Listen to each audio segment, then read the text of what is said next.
today we're at the Madeira Beach City Hall taking the first steps in the permitting process for Tammy and Brian's new house.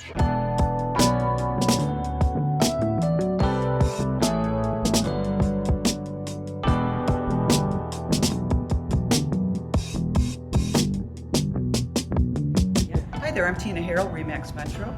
This is Carolyn Gomez with Remax Metro. We're part of the Herrel group. Yes, Sorry. we are. Oh, I always jump in. I like that. We're here today with Tammy and Brian and also Larry. About 6 weeks ago, we did a video with these folks, and we talked about what they went through during the hurricane, before, during, and after. And we're in the after stage right now, and they are in the pre-permitting phase of this. And we are at City of Madeira Beach City Hall. They were kind enough to allow us into this meeting. So this is kind of a big deal for us. The builder with my daughter Tammy and Brian on their house, and this is Marcy with the City of Madeira Beach. I'm Marcy Forbes. I'm the Community Development Engineer, and I'll let my team introduce themselves. I'm Joseph Petraglia. I'm a planner with the City of Madeira Beach. Hi, I'm Al Carrier. I'm a city engineer for the City of Madeira Beach.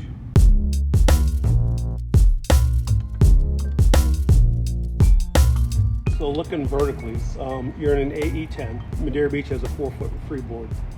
So the finished floor of your house needs to be at elevation 14. Yep. It is. We're at 6-foot elevation and then 10 foot for the first floor. And I was going to ask with the center line of the road, because can we start our foundation a little higher than what it already is at? Yeah, so we've historically always allowed you to go up to 2 feet above the center line of the road. We're exploring ways to get more than that. If you wanted to get more than that, it would need to go through an engineering review. The separate room total cannot be more than 299 square feet. So this is a garage right here. Mm-hmm. And then this right here is air conditioned space. And that's the spot that he's saying can't be any more than 299 Right, square so- feet. And I think it's what, 170? This works, looks like it works. It doesn't look like it's more than 299 square feet. I assume these are walls. So those are all ICF walls. This is a garage, and then this is a double car side, and then this is just open for storage, these two spots Yep. right there. So you'd have to get rid of this wall. Or do a pass through? Oh, yeah, you wouldn't be able to put a door on it. Yeah, Just yeah, have- no, would have right. to be Just an open opening. a space, like a walk-through space. Not a door there, though. So the rule reads you can't have more than one sub-enclosure within the enclosure, more than 299 square feet. So, and the purpose of that is for people to have a vestibule or a foyer. Right, So if which you- is what that is, that air-conditioned space, but you're saying even that other space, Yeah, you can't the have that. garage, you can't subdivide it into smaller rooms. Okay, so they just need to remove that small section. Just that wall, Yeah. yep. Even if it was a supporting structure?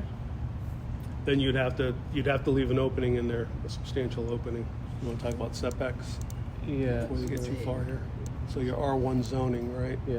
So front's 20, sides 15, minimum 7, and then the rear is 30, and the rear setback is measured from the waterwood side face of the seawall. And the stairs, so the stairs look like they go over the setback. And They're with this the post. accessory structure. That's not attached They're, to the house. it's not attached to the house. So for the site plan, we're going to want to see the driveway here. And then for the drainage plan, you need, if you can take the elevations you have off your survey and put those on the site plan, and then we're going to want to see proposed grades.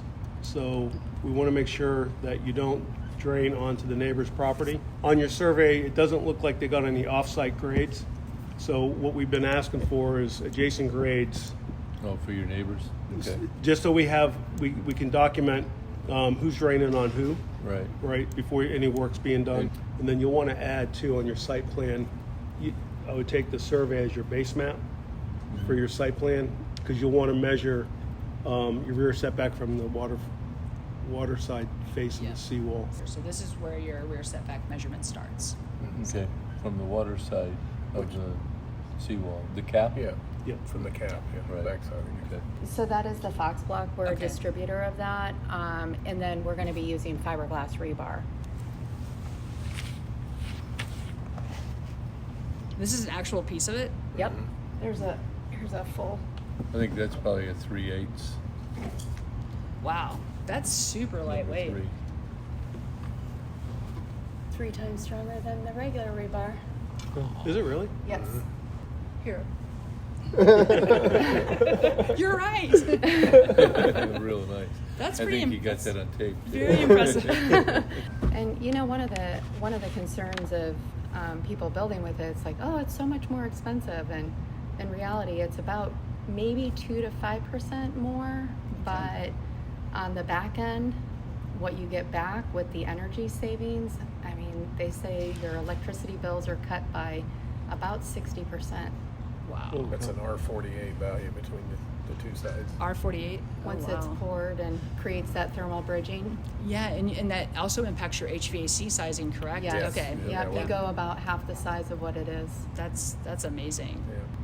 And electrical has to go underground. Make sure there's a note that that's. The electrical service. That's, Oh, really? That's You were doing away telling me with that the the other overhead day. service now. Correct. Okay. That's really good. Yeah, So, yeah. And your meter can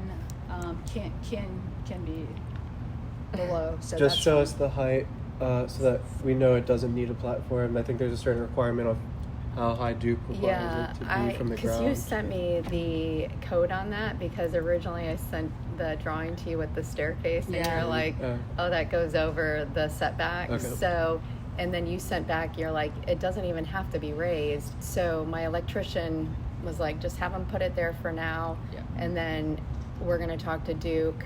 Okay. And if Duke wants it raised, then we were gonna put it up on the back of that platform, right Okay. where the staircase so platform they can is. access it that way.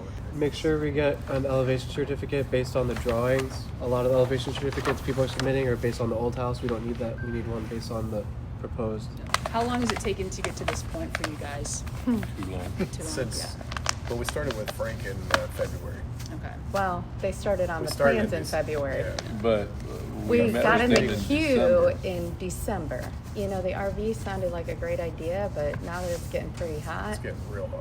Yeah. it's a That's- little warm It's in got the. 3 air conditioners, so that's good, but they run like nonstop during the day.